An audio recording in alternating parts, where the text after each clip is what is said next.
Professor Manoj Kumar Jha 9 minutes. जी sir, वाकिफ हूँ। शुक्रिया सर, बिल्कुल शुक्रिया सभापति महोदय। एक छोटी कहानी से शुरू करना चाहता हूँ। हमारे विश्वविद्यालय में एक शिक्षक थे, वो कह रहे थे कि एक सेठ थे राजस्थान में, अचानक सांप सांप चिल्लाने लगे। तो लोग आए, बोले क्या हुआ?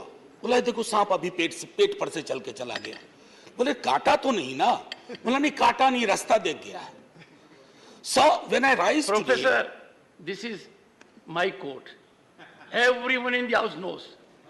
Not of your university. sir, ये तो मैंने कहा है।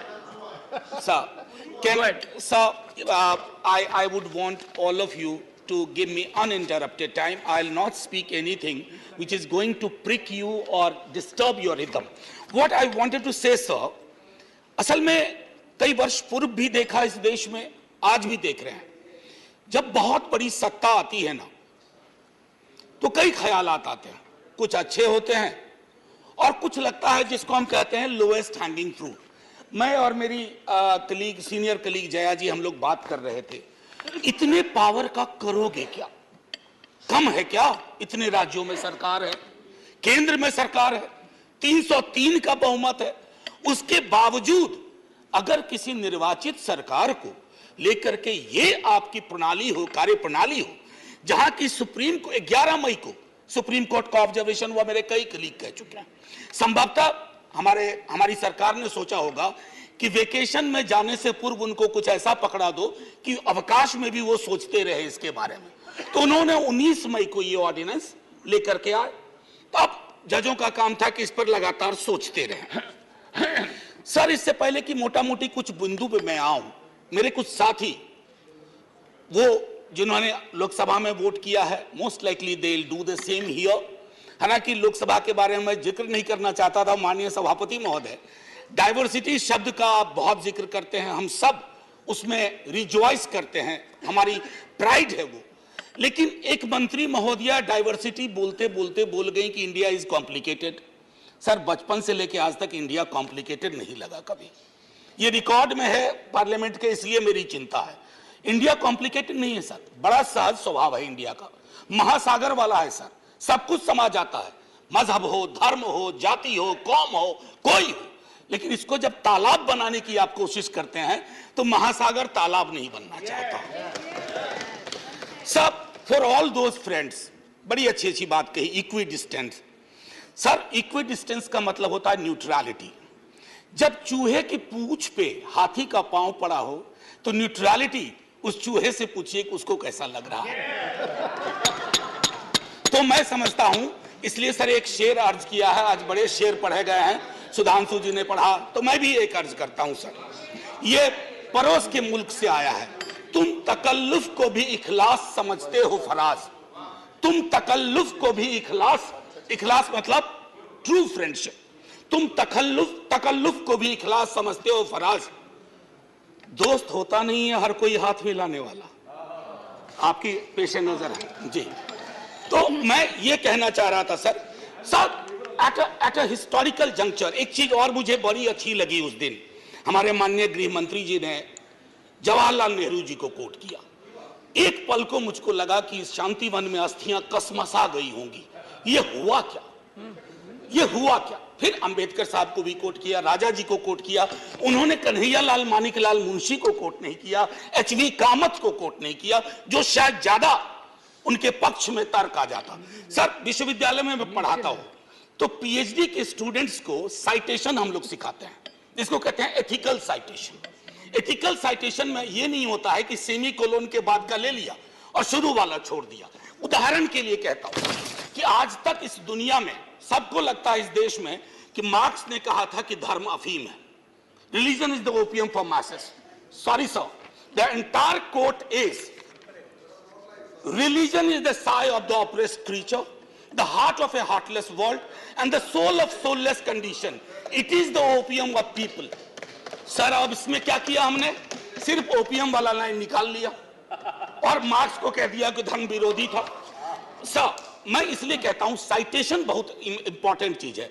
बहरहाल जवाहरलाल जी की अस्थियों को मजा आया होगा, जहां तक मुझको लगता है शांतिवन में। सर, ये मूलतः मैं इसलिए नहीं कहता कि मैं बीजेपी के कार्यप्रणाली का विरोधी हूं सर, वो एक पॉलिटिकल रियलिटी है, हम भी एक पॉलिटिकल रियलिटी हैं। हम शत्रुता की जुबान से हमें एक दूसरे को संबोधन नहीं करना चाहिए, न सदन में न सदन के बाहर। साहब हम इंडियन मुजाहिदीन नहीं है साहब, हम ईस्ट इंडिया कंपनी नहीं है, हम वो भारतवर्ष हैं जिसको महासागर मैंने कहा, और उस महासागर में आप भी हैं, हम भी हैं। हम और आप एक दूसरे की कीमत पर नहीं है। तो सर मैं ये कहना चाहता था कि ये प्रतिगामी बिल है सर, आपको घंटी नहीं बजाना पड़ेगा, मैं प्रॉमिस करता हूं, पक्का उसी में खत्म कर दूंगा। सर प्रतिगामी मैंने क्यों कहा, दुनिया देख रही है कि हम कितना प्रोग्रेसिव लेजिस्लेशन ला रहे हैं। सर ये मुझे जो चिंता इसमें ये हो रही है कि माननीय सर्वोच्च न्यायालय ने एक निर्णय दिया, सर कुछ सोच के दिया होगा ना। आप अक्सर कहते हैं कि नेहरू नहीं चाहते थे, अरे नेहरू 56 में नहीं चाहते थे, 67 वर्ष बीत गए हैं, हकीकत नहीं बदलती क्या। नेहरू के टाइम में हम सार्वजनिक क्षेत्रों में कितना ध्यान देते थे और आज हम बेचने पे ध्यान दे रहे हैं। ये फर्क आया है ना सर, चूंकि ये फर्क आया है तो हर हकीकत में फर्क होता है। 56 की दिल्ली और आज की दिल्ली वही नहीं है सर। सर मैं तो अरविंद केजरीवाल जी का बिल ही नहीं मानता हूं, दिल्ली गवर्नमेंट का बिल ही नहीं मानता हूं। मैं तो ये मानता हूं कि सर अगर ये प्रयोग सफल हुआ, अगर सांप ने रास्ता देख लिया, तो कल को उन पर भी गाज गिरेगी जो आज न्यूट्रलिटी और इक्विडिस्टेंट के नाम पर न जाने क्या क्या सोच रहे हैं। सर हम तब भी आपके साथ होंगे, ये तो गारंटी है सर, हमारे पास कोई विकल्प ही नहीं है। परेशान हताश लोगों के पक्ष में खड़ा होना।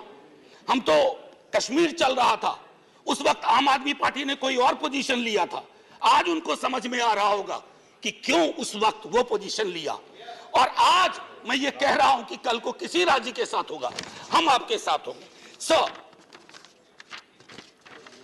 सेपरेशन ऑफ पावर को लेकर के मेरे कई कलीग कह चुके हैं, मैं कुछ नहीं कहना चाहता, बस ये 3 चीज कहूंगा सर। अगर ब्यूरोक्रेट्स मिनिस्टर को उत्तरदायी नहीं है सर, ये अराजकता को जन्म नहीं देगी क्या।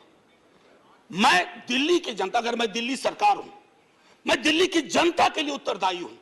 जैसे राघव कह रहे थे, अगर कोई विसंगति कहीं आती है, एलजी साहब के पास जाऊं सर, वो चुनाव जीते। हालांकि मैं जानता हूं कि इस देश में गवर्नर्स और लेफ्टिनेंट गवर्नर्स की भूमिका में विस्तार हो गया, अब तो वो राज्यों के नाम बदल दे रहे हैं। सर आपकी मुस्कुराहट इंगित कर रही है कुछ। मैं ये कहना चाह रहा था सर, और मैं समझता हूं कि ये बात मैं कह करके, और 239AA के बारे में जो बातें कही गई हैं मैं उसको दोहराना नहीं चाहता, सिर्फ मैं एक चीज पे आऊंगा, कोरम। सर ये कमाल का कोरम हुआ, 3 में से 2 होंगे। मुख्यमंत्री बेचारा चेयरमैन है, बहुत अच्छी बात कही उन्होंने, चेयरमैन विदाउट चेयर। मुख्यमंत्री चेयरमैन है, वो अगर 2 मिनट लेट भी पहुंचेंगे तो कोरम डिसाइड कर लेगा क्या करना है दिल्ली के लिए। Sir it is not quorum, it is actually an instrument to decimate the very idea of elected government. Sir sir घंटी मत बजाइए, केशव राव जी की श्रेणी में 1.5-2 मिनट और ले लूंगा। सर एक सोल डिस्क्रिशन का मामला आया है, सोल डिस्क्रिशन, और ये मैं आग्रह करूंगा माननीय गृह मंत्री जी से, हमारी महामहिम राष्ट्रपति के लिए भी जो संदर्भ आते हैं ना, to aid and advice of the cabinet और द मिनिस्ट्री, सर उनका भी सोल डिस्क्रिशन नहीं होता है। ये तो एक तरह से मुझे सोललेस डिस्क्रिशन दिख रहा है, आत्मा विहीन डिस्क्रिशन। सर ये उसमें नहीं फिट बैठता है। सर एक और चीज, मैं अभी कल गूगल कर रहा था सर, फेडरलिज्म पर 2 बहुत महत्वपूर्ण कोट मिले इंटरेस्टिंग लोगों की, एक चंद्रबाबू नायडू जी का, एक नवीन पटनायक जी का। वो कोट मैं पढ़ना नहीं चाहता हूं, बस मैं बता देना चाहता हूं। आखिरी सर, ये पेशे नजर तमाम लोगों के जो कहते हैं, अपील करते हैं कि साहब मदद करो इस बिल पे, तो दुष्यंत जी कह के गए थे कि उनकी अपील है कि हम उनकी मदद करें, चाकू की पसलियों से गुजारिश तो देखिए। सर ये चाकू पसलियों से कह रही है हमारी मदद करो। सर ये आसान मामला नहीं है। जय हिंद सर, जय हिंद। करीम